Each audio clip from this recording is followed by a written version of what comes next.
स्वागत है आप सभी का फिर से एक नई वीडियो में। दोस्तों आज के वीडियो में हम बात करेंगे बिहार डीएलएड प्रवेश परीक्षा के ऊपर। जी हां, इस सत्र में जो एडमिशन होगा बिहार के सरकारी डीएलएड कॉलेज में, उसमें एडमिशन के लिए इस बार जो है सरकार यानी कि शिक्षा विभाग जो है प्रवेश परीक्षा ऑर्गेनाइज करेगी।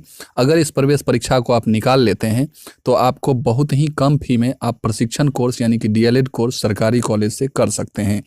सरकारी कॉलेज की संख्या अगर बात करें तो लगभग 70 के अप्रॉक्स पूरे बिहार में सरकारी कॉलेज हैं, जो कि लगभग सभी जिले में दो या तीन ऐसे करके सरकारी कॉलेज हैं। तो उसमें अगर आप एडमिशन लेना चाहते हैं तो आपको इस प्रवेश परीक्षा में बैठना होगा।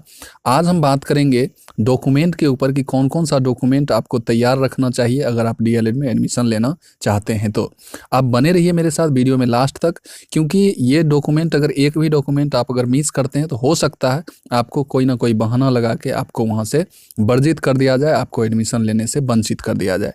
तो इसी की हम चर्चा करेंगे इस संपूर्ण वीडियो में डीएलएड में लगने वाले डॉक्यूमेंट के ऊपर, और ये डॉक्यूमेंट आप धीरे धीरे करके अभी से इकट्ठा करना शुरू कर देंगे। तो चलिए हम शुरू करते हैं बिना देर किए हुए। उससे पहले छोटा सा रिक्वेस्ट है कि अगर आप हमारे चैनल को सब्सक्राइब नहीं किए हैं तो निश्चित तौर पे मेरे चैनल को सब्सक्राइब करेंगे, बेल आइकन दबा लेंगे और वीडियो को लास्ट तक देखिएगा, लाइक शेयर जरूर कर दीजिएगा। आइए शुरू करते हैं। यहाँ आप देख सकते हैं कि बिहार डीएलएड के लिए डॉक्यूमेंट्स की जो हम बात करेंगे तो मैंने कुछ मूल डॉक्यूमेंट लिए हैं। और उससे पहले मैं बता दूं कि जैसे ही आप फॉर्म अप्लाई कीजिएगा तो फॉर्म अप्लाई करने के बाद जो वो कह सकते हैं एप्लीकेशन जो आप डालिएगा उसका जो प्रिंट निकालिएगा, उसको आप बचा के रखिएगा, वो भी मांगा जाएगा आपसे। और आप जो पेमेंट कीजिएगा एप्लीकेशन डालते समय जो पेमेंट लगता है ऑनलाइन मोड में, उसका भी रिसीविंग आपके पास होना चाहिए। तो ये दो चीज़ मैंने नहीं लिखा है, ये दो चीज़ भी आप रखिएगा। अब यहाँ से हम शुरू करते हैं। तो यहाँ आप देख सकते हैं कि मैट्रिक हो गया, इंटरमीडिएट हो गया, अगर आपने ग्रेजुएशन भी कर रखा है तो ग्रेजुएशन भी, अन्यथा मैट्रिक और इंटर, इन दोनों का सर्टिफिकेट और मार्कशीट दोनों यानी कि मूल प्रमाण पत्र और अंक प्रमाण पत्र दोनों होने चाहिए मैट्रिक इंटर के।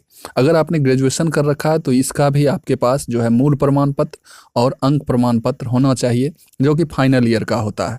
तो ये आपके पास होना चाहिए यदि आप ग्रेजुएशन हैं तो। अब मान लीजिए ग्रेजुएशन जो रिसेंट किए हैं तो उनके पास मूल प्रमाण पत्र अगर नहीं है तो उनका काम जो है प्रोविजनल से भी चल जाएगा, तो इसके लिए घबराना नहीं है।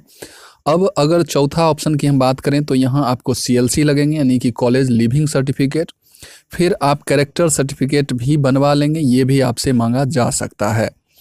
अब आगे हम बात करेंगे तो यहाँ देखिए, यहाँ आप जब छठे नंबर पे आइएगा तो आइडेंटिटी कार्ड हो गया, यानी कि आपका कोई ना कोई ऐसा पहचान पत्र जो सरकार द्वारा ऑथराइज होता है, जैसे कि आधार कार्ड हो गया, वोटर आईडी हो गया, इनमें से कोई एक जो है आप यहाँ लगा सकते हैं, ये भी आपका डॉक्यूमेंट में आएगा।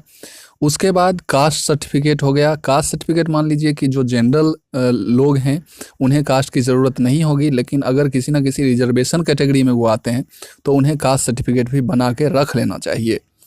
रेसिडेंट यानी कि आवासीय हो गया, डोमिसाइल हो गया, तो अगर डोमिसाइल तो सबके लिए मैंडेटरी हो जाएगा, तो डोमिसाइल आपको बनाना ही होगा। तो ये सब चीज़ जो हैं तो तुरंत नहीं बनते हैं, इसलिए मैंने वीडियो बना दिया कि आप इन सारे कागजात को बना के रखें। फिर इनकम भी आपको बनाना होगा, क्योंकि इनकम के जरिए ही कोई ना कोई भी जो है रिजर्वेशन सर्टिफिकेट आपका बनेगा, चाहे वो बीसी हो, ईबीसी हो, एससी एसटी हो गया।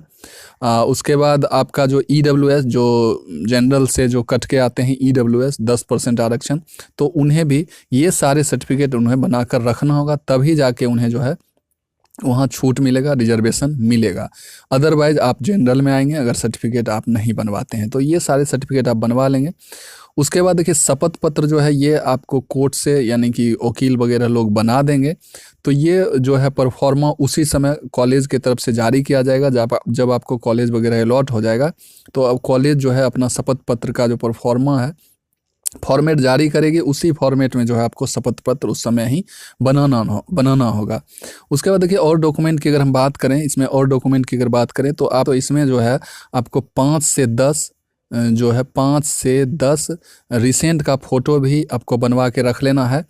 दूसरी बात करें यहाँ रिजर्वेशन सर्टिफिकेट की जो बात की है उसमें आप समझ ही गए होंगे, एससी एसटी हो गया, ओबीसी बीसी ईबीसी जो भी आते हैं, ईडब्ल्यूएस हो गया, पीएच अगर आप कैंडिडेट हैं तो पीएच का सर्टिफिकेट आपके पास होना चाहिए, फिजिकल हैंडीकैप्ड का, तभी जाके आपको यहाँ छूट वगैरह एडमिशन में मिलेगा।